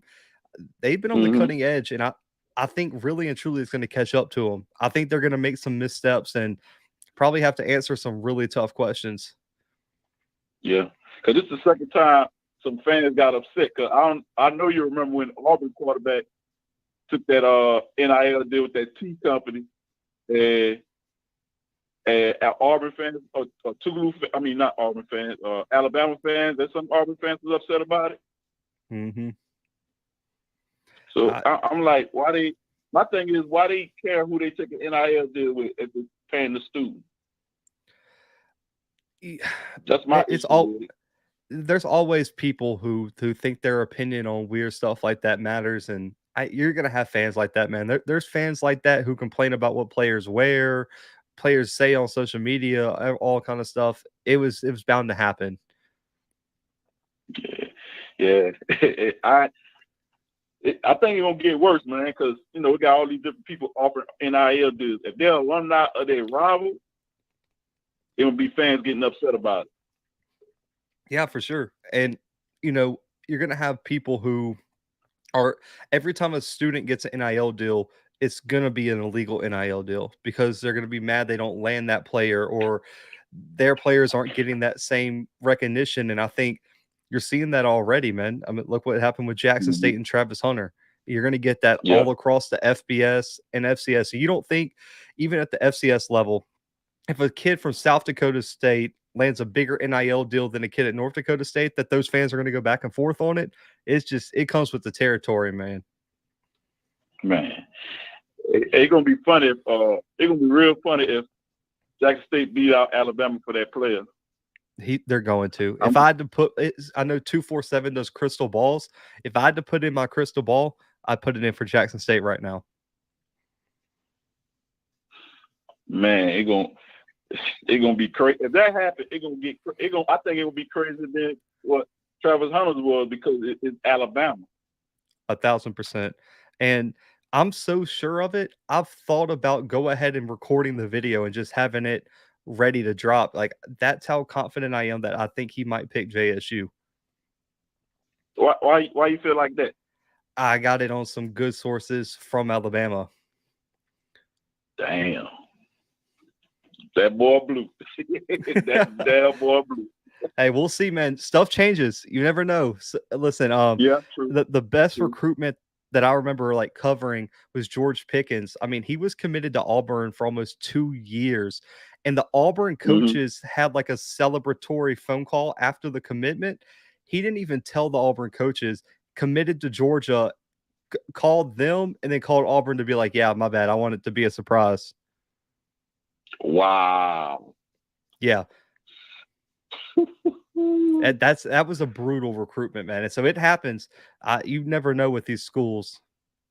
Yeah, because I know how Alabama fans are, and you know how Alabama fans are because you from Auburn. So they Yeah, gonna be. I think they're gonna be worse than Florida State fans. they will. 1,000%. Listen, I hate Alabama fans. Listen, I don't say I hate anybody on this show.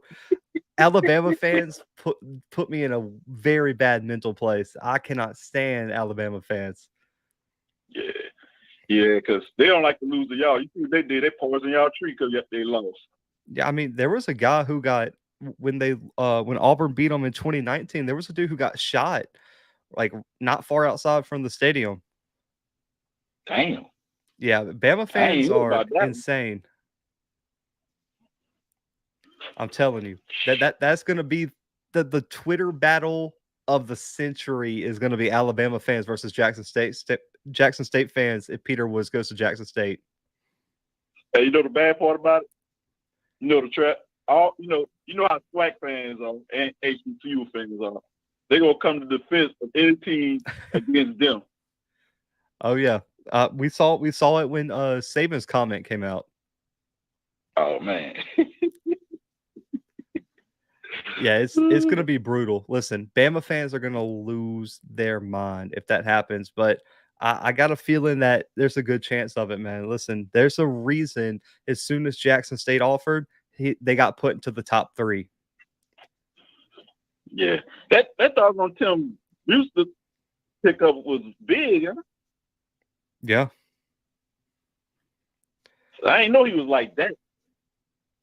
Yeah, I mean, listen, there's a few guys that I don't know, man. Listen, Peter Woods, though, just like going back to that, I did a story on him when he visited Auburn. I was writing for Fly War Eagle at the time, and uh, he's different. Just seeing him, that's a grown man right now. And at 17 or Mm-hmm. 18 years old, that is a grown man. And he's a guy who could come in and as a freshman win SWAC Defensive Player of the Year, a game changer. Yeah. So tell me this: what makes Tim Houston such a great recruiter, though? Wait, who? The new coach they brought Jackson State brought in. What makes him such that great recruiter? His relationships. He's got relationships to any high school you want to talk about in multiple different states, and he also does a good job, and I don't think a lot of people talk about this in terms of recruiting. He keeps good relationships with players he recruited that don't come to him. In the age of the transfer portal, that is key. Even if you don't land the kid out of high school, keeping a good relationship with him and keeping things on the up and up could help you land him out of the transfer portal as well. And so his That is relationship true. with former players is huge. And then also those former players now are turning into coaches, now are turning into alumni, and they influence other people they know to trust him. And then he has a leg up on the competition. Mm. Yeah, well, that is true because based off what all the recruiting I have done, and I kept good relationships with so many players, they wound up coming to us later on. Yeah, exactly. So I understand that part. Yeah, that's the key. The negative recruiting, not working no more. You cannot burn a bridge because a kid takes you out of the race. You're gonna have to keep that good relationship because you never know if you could be recruiting them again in just a few months. Mm-hmm. Yeah. That's all I had for you. Hey man, appreciate you, Coach Green. All right. Let's see, who do you think will be on the SWAC watch list or the Senior Bowl watch list coming from the SWAC? Isaiah Land, possibly Nugget, great. In my opinion, by the end of the year or mid-year, will probably be on the Senior Bowl watch list. I really like great. Um, Jordan Lewis will probably be on the list. Jason Dumas. I'm trying to go through all the seniors like in my head right now, like a Rolodex of names. I think those are probably your safest bets right now to be on the Senior Bowl watch list. But you never know, man. They do it. It's so weird sometimes, but I think those will probably be the ones from the SWAC that you could probably look out for. Possibly Abdul too. Abdul from Alabama A&M was another name you could possibly see on there. You think Greg Great will start? Yes, I do. And I think the other cornerstone from high school will get a lot of playing time. Greg Great's a problem, man. I really, really like him. Let's see what we know right now. Who are the best O linemen and D linemen? Booker from who or like what team or conference or anything like that. Let's see. We had the best O line in the SWAC last year. Returned 3 starters. Picked up Caesar Reyes, Jalen Goss, William McCollum out of the portal. What schools do you think recruited the best this offseason? I think if you just look at the rankings, but I think Missouri State's up there, Jackson State's up there, Southern's up there, Grambling's up there, Alabama A&M, Campbell has to be on that list. Ooh. After that, man, I do like Montana State's pickups as well. I think those would probably be the top teams that I would put on my list of the best recruiting teams at the FCS level right now. South Carolina State's got the best linebacking core. Man, I can't give it to them, TJ. Listen, they lost Gilchrist and they lost their other starting linebacker. I'm pretty sure they got all new faces. I got to see them on the field before I put them on the top of my list. I don't think Isaiah Land repeats. I would be shocked if he repeats. He has a chance, but I already told you on the last live stream, I like Jason Dumas to win SWAC Defensive Player of the Year this year. I think when you pair him with Jordan Lewis and some of the other talent around him, he's going to wreak havoc. Give me Jason Dumas as SWAC Defensive Player of the Year right now. Coach Green's like, Jason, he keeps coming back. Peter Woods isn't going to be the craziest thing, though. If I told Woods if he chooses JSU, he'll rock the sports world bigger than Travis. It definitely will. Nick Saban, you actually believe JSU will get a recruit over Bama? Breaking news. I definitely do. I definitely think that, man. If that guy goes to JSU, oh my God. When Woods commits, all HBCU fans need to share and retweet the post. Blue, I'm telling you, JSU will have a top 20 class, man. I will come back to this, man. Listen, I'll mark the video June 20th. I'm coming back to it if that happens. So don't be a hater. If JSU gets that recruit, get your tickets. Go look at that. Go look at the Alabama A&M, Mississippi Valley State games with poor defenses and see how we ran the ball. Let's see. Man, we got a bunch of different things. Daniel, at the FCS level, MVFC by far, Big Sky probably second in terms of the best conferences. I'm still trolling Southern Miss's band for their BS. I'm trolling them more than Walmart. Oh, Sonic Boom, you were on one, man. Bama fans are crazy. I don't cheer around Alabama fans when they lose. I see some of them do some crazy stuff. Listen, I'm very vocal at games, like especially like when I'm rooting for a team. Like when I was a student in Auburn, I was one of the loudest in the student section. I don't care where I'm sitting, I'm always loud. When I went to Tuscaloosa for the Iron Bowl in 2016, I don't think I said a word. Listen, I know where I was. I wasn't going to cheer at all. I agree, man. I just to myself when it comes to Tuscaloosa, man. There's another top 10 player from Bama JSU may get. That would be huge, man. That would be huge. HBCU fans will respond for JSU, all of them, including North Carolina A&T. Let's see. If JSU get a booster like Bama, it's over. If Woods picks JSU, it's going to be pandemonium and more recruits flipping after him. I agree with that, man. It's going to be, listen, I'm just deleting Twitter that day, man. I don't even want to listen. It's going to be just the most ridiculous thing y'all have ever seen if that happens. What about the offensive tackle we have for a visit? Paris, which offensive tackle are you talking about? Do you think Nugget will get drafted just based off last season? Yeah, I think Nugget is going to get drafted. The question for Nugget is just making sure he sees the field, man. You know, there were too many times where he was held out of the starting lineup or, only played a half or a certain quarter, man. At times throughout the season with the disagreement with the DB coach or whatever it was, if he gets on the field and you put Travis on the other side and teams aren't able to just not throw at him, I think Nugget has a big year, and I absolutely think he's going to get drafted, man. Let's see. I want to go back to this comment from. Let's see. I think he was offered someone else. If Bama steals Brandon Enos from Ohio State, I'm potentially fine with Peter Woods going to JSU. That's, who do you think Montana State picked up that is good? I'm trying to remember the kid's name. Daniel. Let's see. Hang on. The Reddy Short, man, is from, I believe he's coming from Arizona, is one of my favorite pickups for you guys, man. He's a defensive back. He was a standout in high school, man. I did a story on him. It was a top 50 safety, two-time first team All Angeles League selection, a Polynesian Bowl All-American. He's great in coverage. He was an impact player on special teams. I think he replaces Trey Webb for you guys, Daniel. I think that was huge. Also, like Cleveland Thomas from Kentucky at the wide receiver spot for you guys. I think he's going to be a big piece to replace Lance McCutcheon, who now is off to the NFL. If Woods goes to JSU, we might can get Mitchell, their star safety. His mom said HBCUs didn't recruit them. That's interesting. JSU's not leaving the swag. I don't think. I don't know. Bro, there's been so much talk about that, and it's frustrating. Listen, JSU's not leaving the SWAC, and we'll just leave it at that. Nugget Defensive Player of the Year. That would be huge. I'm praying JSU doesn't lose a game, because if they do, Lord. That's true.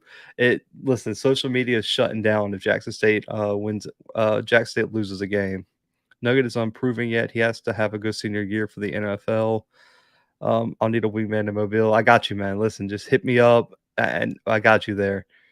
I think Isaiah Lance should play one more year at FAMU, then grad transfer to a Power 5. That will give him a hybrid position and a chance to be drafted, not a rush edge.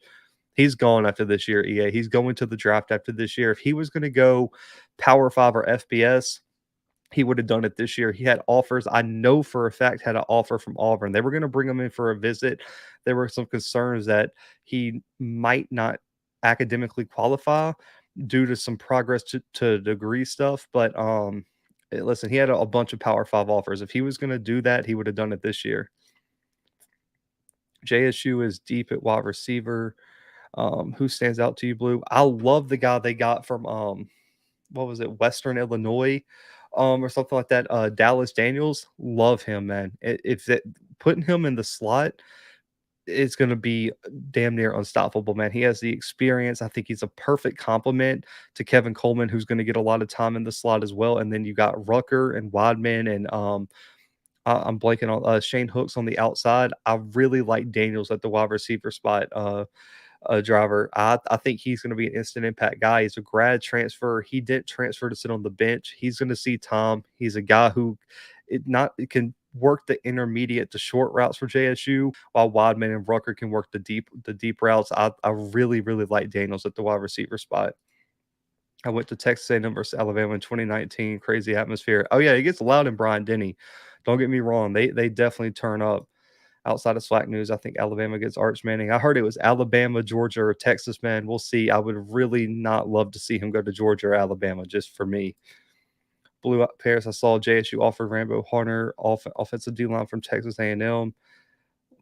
I'll have to do some research on him, Aaron. Off the top of my head, I can't tell you anything, but I'll do some research for you. What do you feel when you think Iron Bowl 2013? Yes, it's still electric. I got a painting of the kick sticks in my house, man. So yes, it's still electric. Let's see. Honestly, I think overall the Big Sky has better teams than the MVSC. They just have the damn Bison. That's fair enough, Daniel. They got the Bison and the Jackrabbits too. First off, Miles Vick May. Okay, I heard him and Tavion Galloway. I believe he's a top 4-star tight end.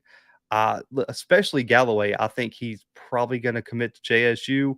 Miles McVay would be huge, man. That's a guy that you can build the offensive line around moving forward, though. Where do you rank the Auburn versus Alabama game when the kid ran number one, greatest game of all time by far? There's no debate.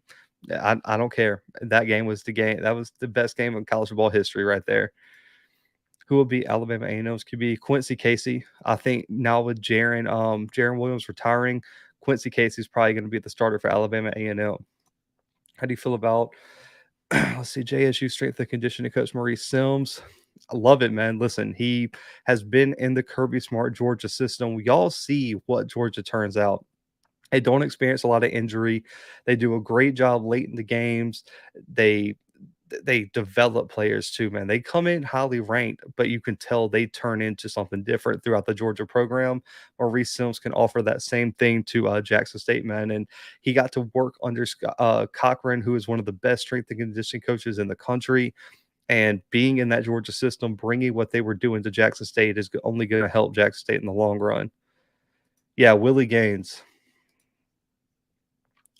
Has Malachi been practicing this summer? I don't know. So I know that there was someone told me there were some like grade issues with Malachi in the spring. I don't know if he's worked them out, but I haven't heard anything about Malachi. I'm hoping he's still practicing, but he might have some stuff to work out off the field to get back on there. But that's the question for some other people who probably are a little bit more connected to what's going on right this second. How is Nugget unproven? He's the best man corner in FCS. QB stayed away from him. Don't forget Quay Davis. Yeah, Quay Davis too. I'm excited to see him. And he didn't get to play last year, but he's got a lot of potential. Let's see. Terrence Dunlap is going to put the SWAC on notice. He's a transfer from Troy, guys. Former 3-star, was I believe a Sun Belt All-American or something like that, and he's a stud, man. I think him and Corian Harris are going to be a problem at Southern at the corner spots. I do know what's going on with JSU Bobman because I haven't heard much from him. Yeah, I just talked about that. I think he has some off the field stuff he's got to work out. At Hunter Kid, Texas A&M, Portal Lineman, been liking a lot of Mississippi State stuff lately. Always look at the likes, man. The likes will lead you with a lot of these prospects. How come Akil Glass didn't get signed? I don't know. I think it's so hard, man. There's so many factors that play into the scouting process throughout the NFL draft. I think he probably winds up in the XFL or USFL somewhere. But I can't tell you, man. I mean, he has a great history, great arm, great talent, great leader, but he does have some things in his game that I guess NFL teams right now aren't willing to take the risk on. Well, not unproven because Springy had a good season, but hasn't really stood out enough. He had a lackluster year. Do you think FAMU Coach Simmons will wait to play Moose over McKay? Right now, I have a tough time, man. I think Moose is probably the better quarterback, but it's one of those situations where you have such a long-term starter that's just ingratiated into the system. Musa is going to have to play above and beyond anything McKay, because if they're even close to in terms of Willie Simmons is looking at them as almost equal, I don't see how Musa takes that job. We'll see. I think Musa right now is probably the guy I would lean with if I was making the decision. But, listen, Willie Simmons is really tied into McKay, and he has 1 year left. We'll see. What school do you see signing Architect TV? I don't know, man. Listen, I haven't talked to him. I haven't talked to him in a minute, but I don't know. I know Grambling's probably going to be high on his list. Listen, I'm gonna go with Grambling right now, man. Shout out to my guy Architect TV. Make sure to go subscribe to his channel. I'm gonna ride with Grambling right now. Sonic Boom. JSU is the reason Glass didn't get signed. Yeah, that Southeastern Louisiana game, Land went MIA. He did. Land's gonna have to put on weight. Land is going to have to put on weight. But man, before I get out of here, we'll do a little bit longer, probably another 15 minutes. But I want to tomorrow, man, you guys stay tuned to social media. Check out the website, thebluebloodspod.com. We are dropping our preseason FCS All-American list. And listen, it's our first year doing it. We wanted to go bigger and better than Hero Sports, Athlon Sports, FCS Stats, Perform, all of them, man. We did first and second team preseason All-Americans. Everyone else just did a first team. And so I'm going to break down, just to give y'all a preview for tuning in. I got the conferences and how many All-Americans each conference had and how many were on the first and or second team. We'll start with the ASUN. Two preseason All-Americans on the from the ASUN, one first team, one second team selection from the ASUN on our preseason All-American list. The Big Sky has 8 All-Americans, 3 on the first team, 5 on the second team from the Big Sky. The Big South has 1 All-American. He is on the first team. CAA, 8 All-Americans from the CAA, 2 first team, 6 second team All-Americans. The MEAC has 1 All-American. He's on the second team. The MVFC has 14 All-Americans, 9 first team, 5 second team. The NEC, 2 All-Americans, both on the first team. The OVC has 1 first team All-American. The Patriot League has 3 All-Americans, 1 first team, 2 second team. The SoCon has 2 first team All-Americans. The Southland has 2 second team All-Americans. The SWAC has 7 All-Americans, 3 first team, 4 second team. And the WAC has 3 All-Americans, 2 first team, 1 second team, man. So that's our conference breakdown. A little preview on what to expect tomorrow when we drop our FCS All-American list. And man, shout out to Wagner and shout out to Portland State. Those are the first 2 schools that said they are going to post about the All-American list and actually give the players the honor and recognize our list as an official All-American list, man. So shout out to both of those schools. But yep, that is going to be the breakdown on conferences for our All-American list. Let's see. JSU is strict with academic compliance. Wyoming can get back in compliance. He does what he needs to do during the summer session. If not, he'll be out the first 5 to 7 games. That would be a big loss. But listen, wide receiver so deep for JSU that probably won't matter, man. Will Travis Hunter be a freshman first team all SWAC? Well, the SWAC doesn't have an all freshman team. Based off the top of my head, but he has a good chance to be just a SWAC All-American, and I do think he has a really good chance to be an FCS freshman All-American, especially with his ability to play wide receiver, special teams, and on defense. So I do like Travis Hunter to be an All-American this year.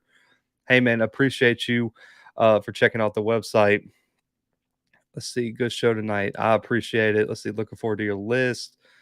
That people will be mad. Listen, I'm just gonna tell you, there with the SWAC All-Americans, that's a lot more than I think some other publications have. I do think that the mainstream FCS media doesn't pay a lot of attention to the SWAC, so I do think there's going to be some names that surprise some other FCS fans. But in my opinion, every player that made my first or second team is one of the best players at the position. And man, I've put in multiple weeks of work and film study and looking at what players really deserve the All-American award, man. So I know it might be a little bit different than some of the mainstream guys, but I do think that everyone who's on that list definitely belongs on that list.